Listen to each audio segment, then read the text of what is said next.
Welcome, everyone, to another edition of No Nonsense with Pamela Wallen. Each and every year on Remembrance Day, we honor all of those who served, sacrificed, who fought for Canada, those who gave their lives. We do this because a nation's story is actually built upon its past, on the backs of those who were willing to serve. They risked it all then and now. And as we've said in these discussions before, some went overseas with adventure in their hearts, but others saw it more as a job that simply had to get done. They needed to defeat the evil they saw and to defend their buddies. At this time of year, we always go and reach out to Tim Cook, just because he is such a wonderful storyteller. Chief Historian, Director of Research at the Canadian War Museum. I don't know how many books you've written, but dozens about Canada's role in World War I. Well, in fact, of all of the wars. He has the Order of Canada and the Governor General's Award for popularizing history, really the Pierre Berton Award, which is known as that. So welcome, Tim. Wonderful to see you. And Thank you, here it is. That time of year again. You were writing recently about the stories that sometimes don't get told as often, and this is about I think this is the year that marks the 80 years of the Italian campaign, and you were telling the story of the D-Day Dodgers, which has a really funny history. So tell us a little bit about that, because Canada played a big role there as well. You're exactly right, Senator, and thank you for having me back. And maybe just to remind your listeners of the titanic war effort that Canadians put forward during the Second World War, 1939 to 1945. I find now, Senator, I have to say those dates because not all Canadians know that anymore. And of course, as you know, as we've talked about, 1.1 million Canadians serving in uniform from a country of about 11.5 million. So today's equivalent would be something like 4 million Canadians serving in uniform. And we really moved from a pre-war, depressed, poor country, inward-looking, to the modern country that we are today. And the Second World War was absolutely crucial in propelling us forward.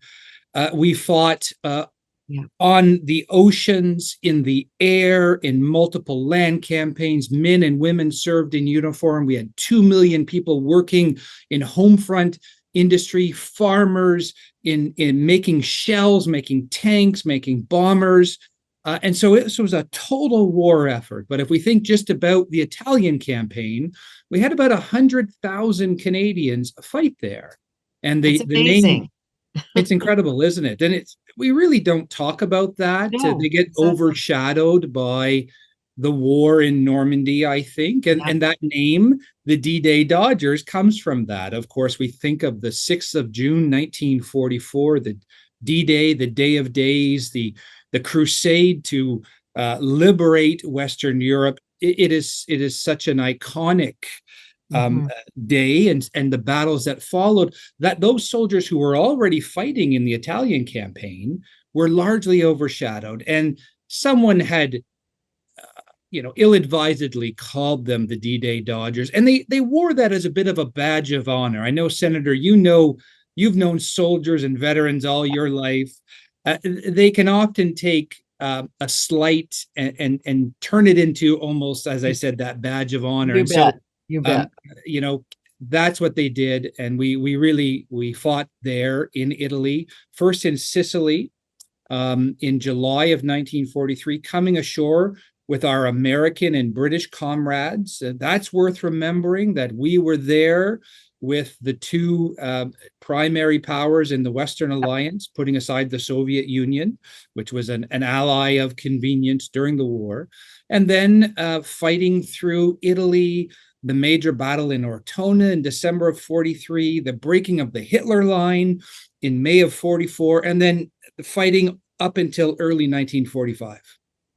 You actually referenced in the story you wrote about Lieutenant Farley Mowat, who, of course, many Canadians will know as a as an author and a writer about wildlife, but he was a fighter. He was a soldier.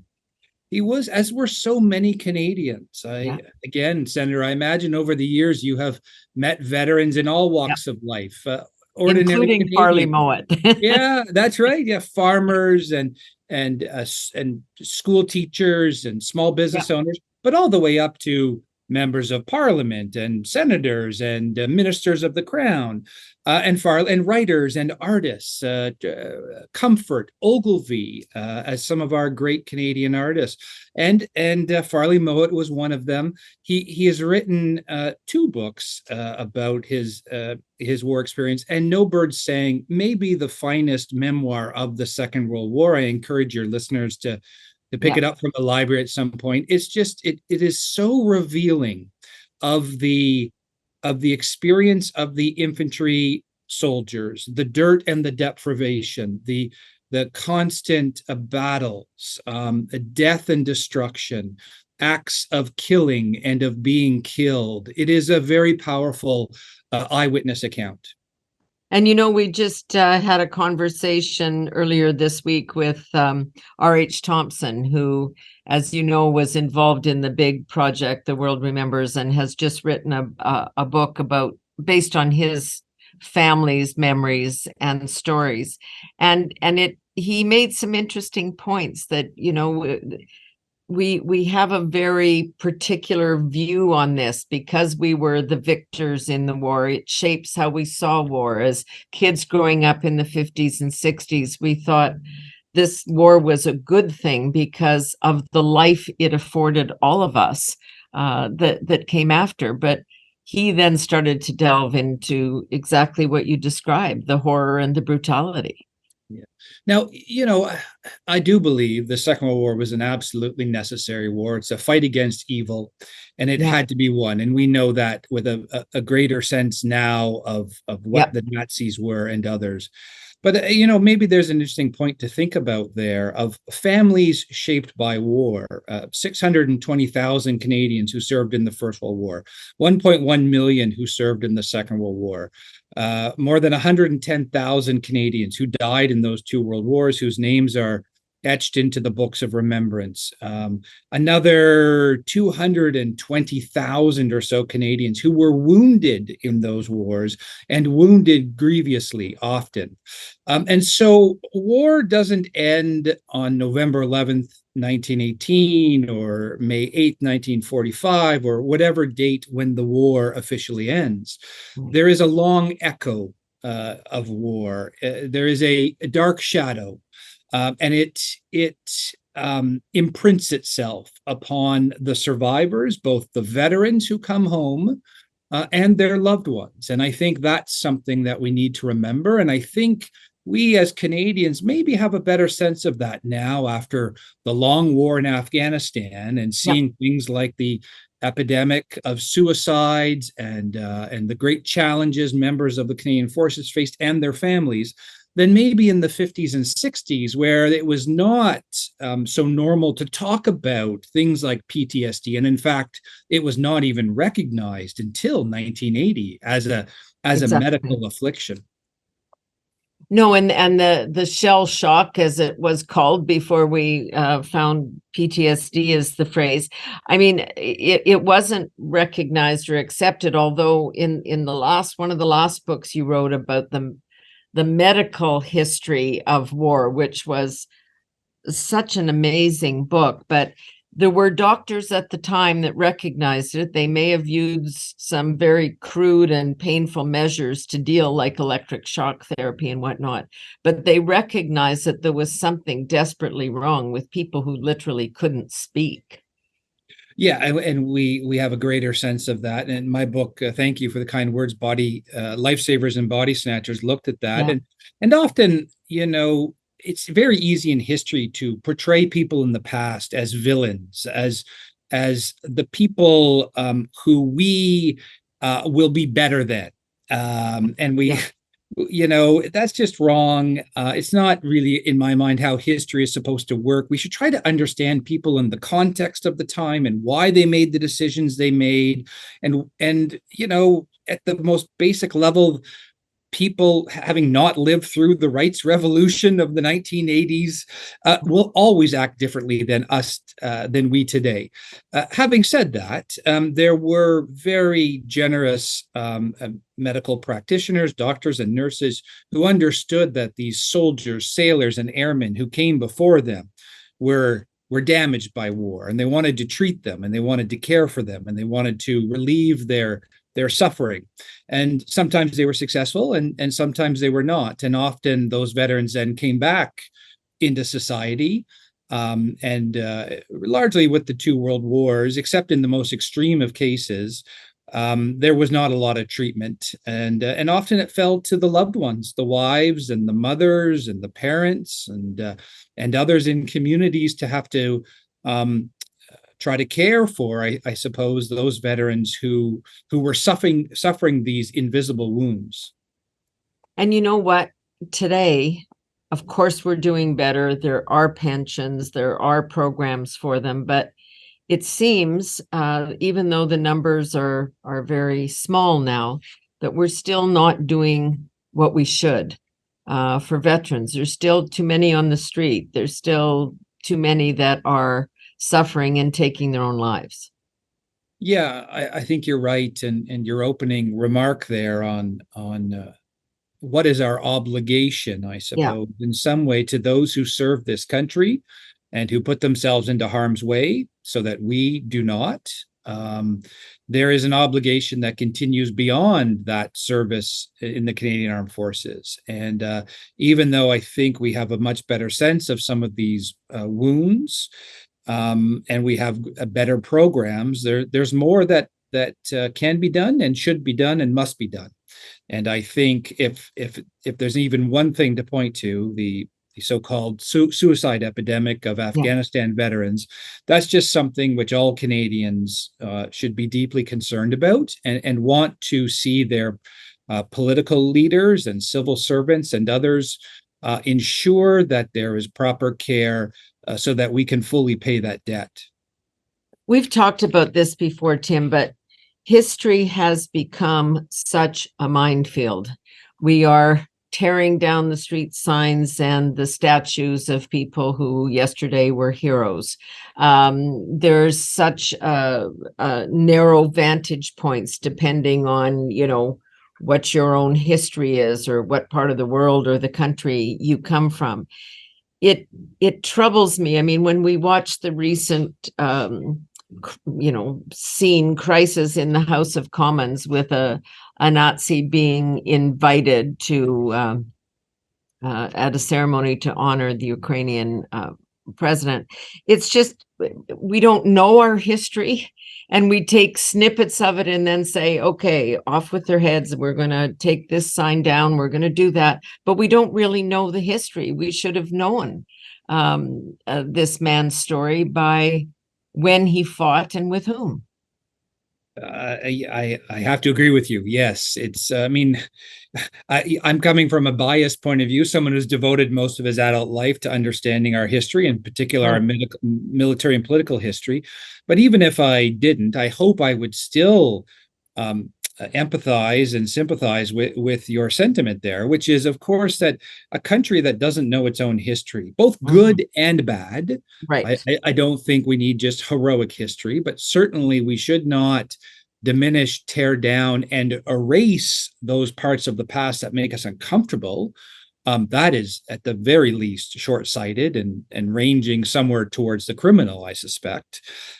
Because what it does is it makes our citizens less able to understand their place in Canadian society and the country that we were and the country that we are, and hopefully the country that they would like to contribute to being a better place in the future.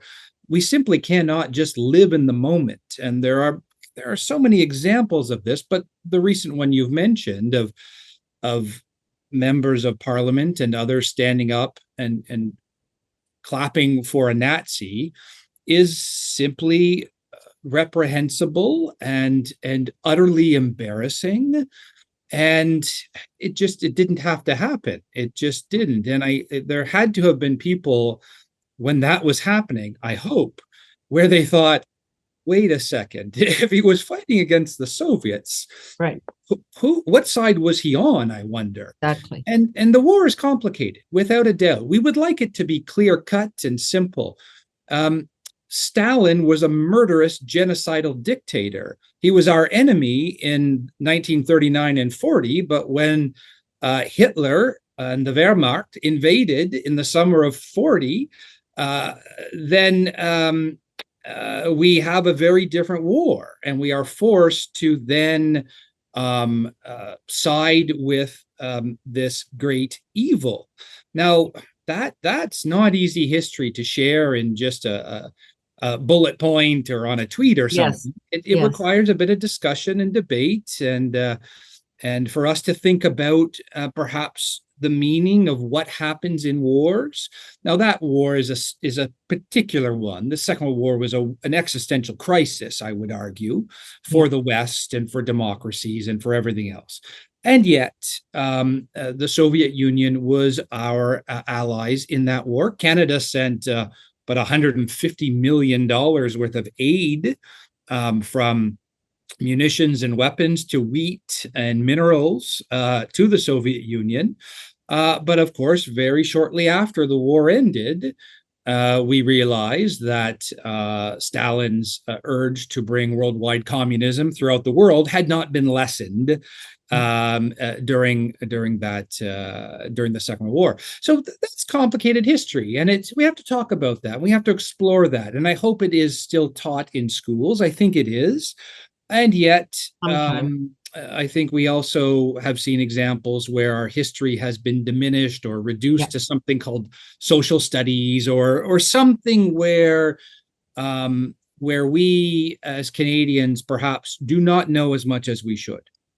Yeah, because if we don't learn from it, I mean, even the situation in Ukraine, had we been thinking about this, had we truly understood the history, would we have done more in 2008?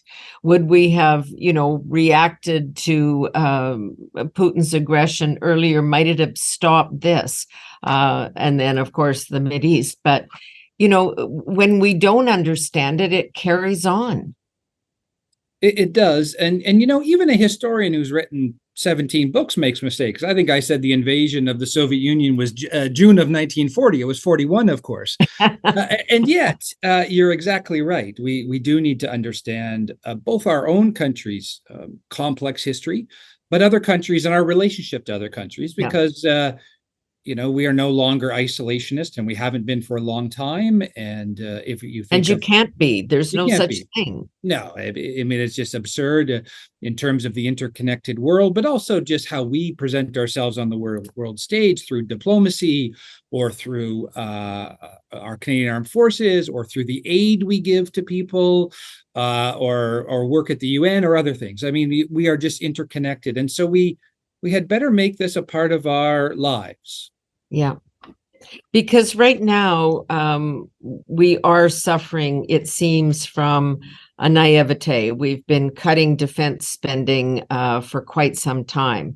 The military is having great difficulty recruiting for all the obvious reasons. When we diminish the importance and continue to cut the budgets and still ask them to do domestic jobs, it's not what you sign up for if you're going in to the military. Is that in your mind because we don't understand history and we don't understand it may come back and bite us? Or is it a more ideological decision that we're just witnessing? Yeah, I mean, I'm not an expert on this, but I guess how we support our armed forces through the budget, I guess, is always a reflection of where we are in a particular point in history. And if I think of in 1914 or 1939, we had starved the armed forces for years, so that we were incapable of fighting in those wars immediately. Now we poured money into it, and we raised vast forces, and we moved forward. The same occurred in 1950 with the Korean War. I think most people looking around the world today either sees it's on fire or at war. And, I just think of places like Haiti and large parts of Africa and Israel and Ukraine and Serbia and other places where there's conflict and war and refugee crises and Syria and um, it now does not feel like the time to be lessening our ability to project power, to stand by our allies, to assist people around the world who desperately need our help, and to carry out, I guess, in an ultimate, if we think about it, our national interests, whatever those national interests are. Yeah. The old idea of soft power, or that Canada is a happy nation of peacekeepers, was never a reality. Right. But it certainly is not something I think that most people would say today is a viable way forward. Now, if the various our governments of the day decide that that is how democracy works, and yet one would hope that we have honest discussions about what it would mean to pull out, for example, $1 billion from a defense budget. Where does that come across? Where, on the other hand, you're also trying to say we have a recruitment crisis, as you have just mentioned. Those two things don't seem to sit very easily together, and also the need to bring in new weapon systems, be they warships or new fighters or what have you. Or whatever.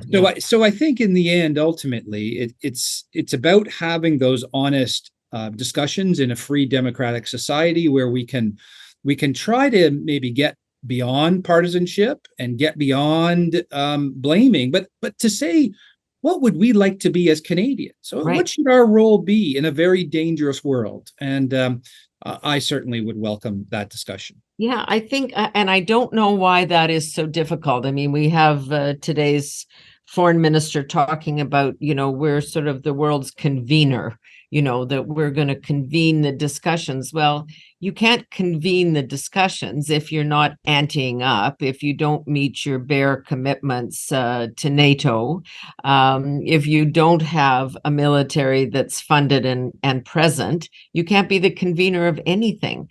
So we need to actually figure out, we're not going to have standing armies the size of the US or any of that. So we need to think about what that is. Where do you think we are on that discussion? Because the other side of this is that there are very few people in the House of Commons or in the Senate that ever did serve, when in fact it used to be dominated by people who had. So do we even have the knowledge and the understanding to begin that discussion? Yeah, I think there's a lot to unpack there. But one thing I might just start with is Lester B. Pearson's Nobel Peace Prize, which many Canadians are proud of. I certainly am, for helping to keep aside the warring parties in Suez in 1956. It's a great diplomatic coup. And yet we had a very strong and powerful military at that point. We didn't unleash that military then, but it was a force. And I suspect that Pearson and others at Foreign Affairs probably wouldn't have had the same clout without a strong military. Our defense and diplomacy tends to go hand in hand, depending on when we are in the past. In a certain time period, we have more spending on defense, or we put more effort into diplomacy. But you can't have nothing in either of those two categories. And of course, there's multiple categories. What will be our role on the world stage? Taking in refugees or immigrants, providing aid. All of this is part of a very complex equation, but you need to think it through and to have what is in effect a national strategy of some sort. And it has been some time since we've had a national strategy, and the world changes.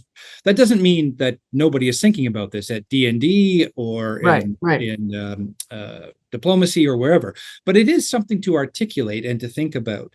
I think, as we've heard over the last couple of years, if Canada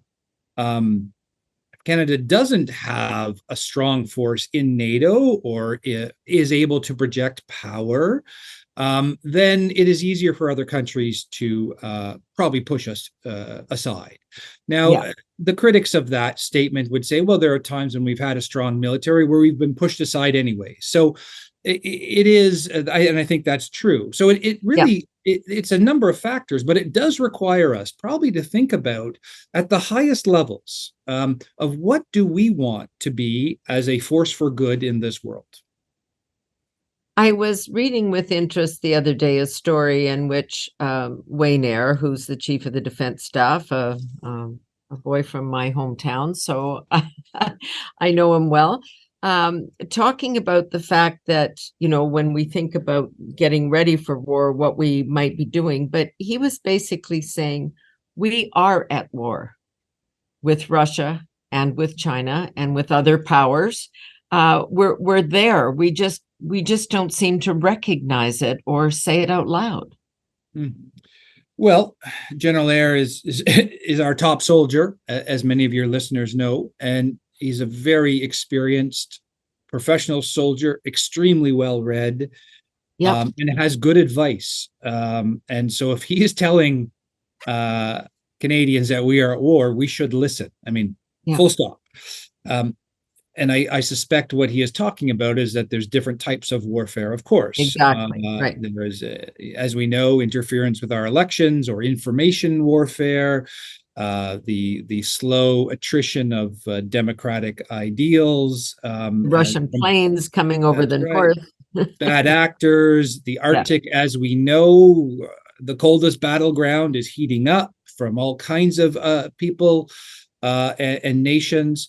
And so, yes, I think if there's one thing that our history has shown us is that often we have not listened to those who have warned that that war is coming, as was the case before 39 and before 1914 and probably before 1950 as well, and other times, and that we certainly need to plan for such eventualities, because when war happens, as we've seen in Israel and in Ukraine, when it happens, you don't have a lot of time to react. We're probably past the days where we will raise another Canadian Expeditionary Force of 620,000 Canadians from the First World War, because we are not trained to do that, and that would be an absolute disaster in terms of our fighting forces.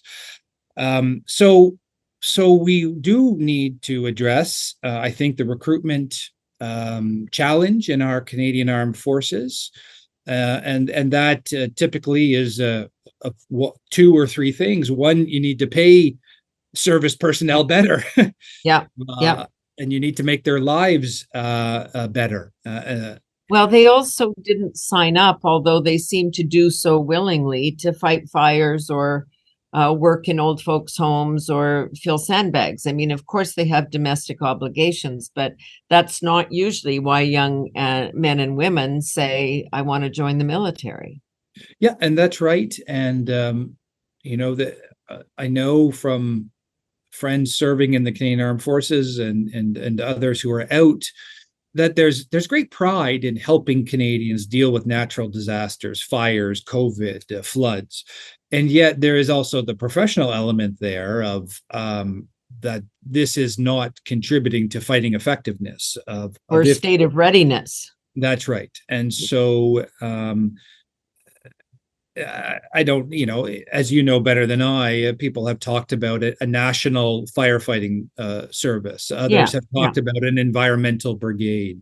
Are those solutions that Canada should think about? And that, I suppose, would be a part of that national strategy of trying to address not only what is happening around us now, but what will be on us in 10 or 15 or 20 years. And I think that kind of planning we need to engage with and to do the hard work.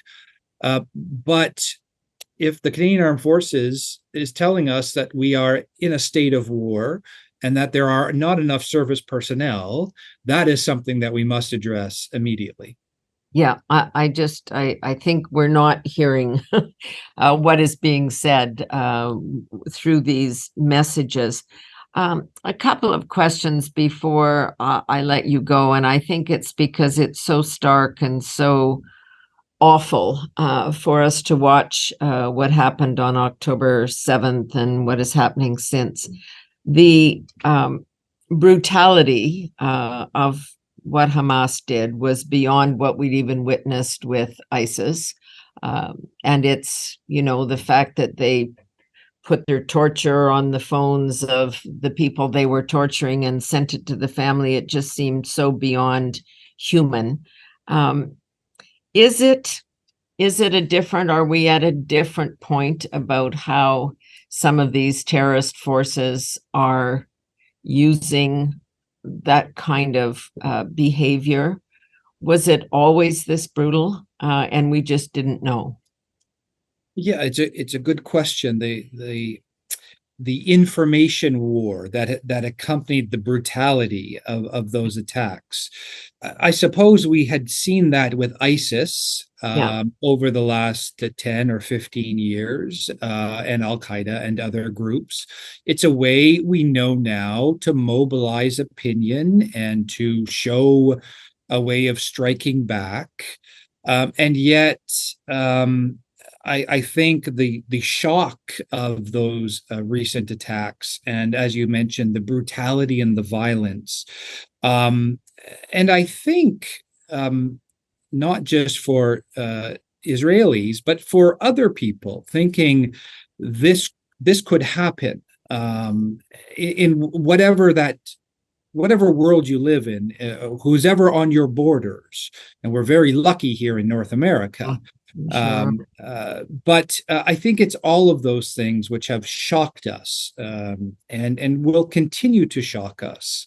And it has been a truism from at least the Vietnam War that there are multiple ways to fight wars. But if you are a fighting force that does not pay attention to your communications and to the visuals of war, Yeah. then you may win on the battlefield, but lose in the arena of public opinion. And I think that has morphed or metastasized over the last 60, 70 years since Vietnam. But we are seeing that today in all of those battlefields of Syria and Yeah. Ukraine and others, that there is as important a war happening, I guess now through the digital realm, as there is on the ground. The as we approach and mark Remembrance Day, everybody in their own way, I think you have put it this way, that the fallen remain unsettled in our history, and perhaps on Remembrance Day we should think less about how the fallen can serve us, and allow us to tell our story depending on our point of view, and really more about what we should be doing for them. And I think truth telling is an important part of what we can do for them.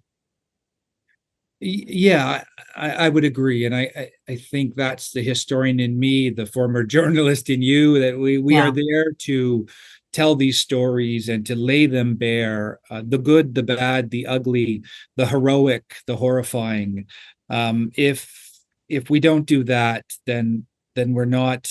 If we just think of in terms of war, then we are not perhaps conducting ourselves in the right manner. I think when we talk about the fallen and the service and sacrifice of Canadians, and in my books, my book on Vimy and my book on the Second World War, the memory of the war, the fight for history, one of the things I did notice is that when we often came upon Remembrance Day, it would be framed through the lens of what was happening in that particular year. And Yeah. that probably shouldn't surprise us. But if we were so often during the 70s and 80s, we talked about the fallen from the First World War through a lens of peacekeeping, for instance, and the language of peacekeeping.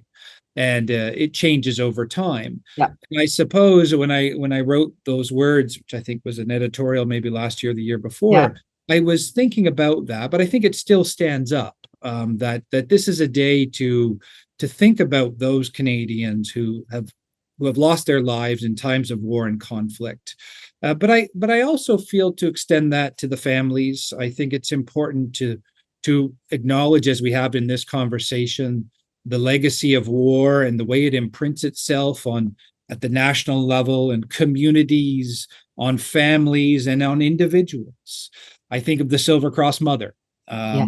and what she stands for, on that day, and the great burden that we put upon her shoulder as a symbolic figure. And there are so many others like that. Like It's the a day, unknown soldier that has to represent millions.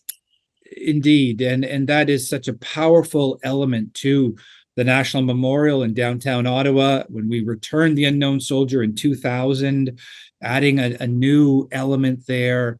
And so, as we come upon Remembrance Day, I often think that this is our most sacred day. It's a secular day, Yeah. but it is I very do too. much a sacred day for many Canadians who abhor war, who wish there was only peace, who can still say that I will put aside some of my time on that day to think about those who have served, maybe in their own families or their own small village or their large city or whatever it is. It is not easy to go very far in this country and to not run into someone who has a family member. I'm speaking in negatives here, who didn't Yeah. serve in the two world wars. We have Yeah. millions and millions of Canadians with a genealogical family link. And I think that's one of the reasons why Remembrance Day is such an evocative, moving day for so many Canadians. Yeah. And I hope we can keep it there, as our family members disappear on us and we're no longer able to hear their stories or even have that familiarity. But every year you serve us well, Mr. Cook, by coming here and reminding us that we need to know our own history, and that takes some work on our part. We need to go and read one of these million books that you've written.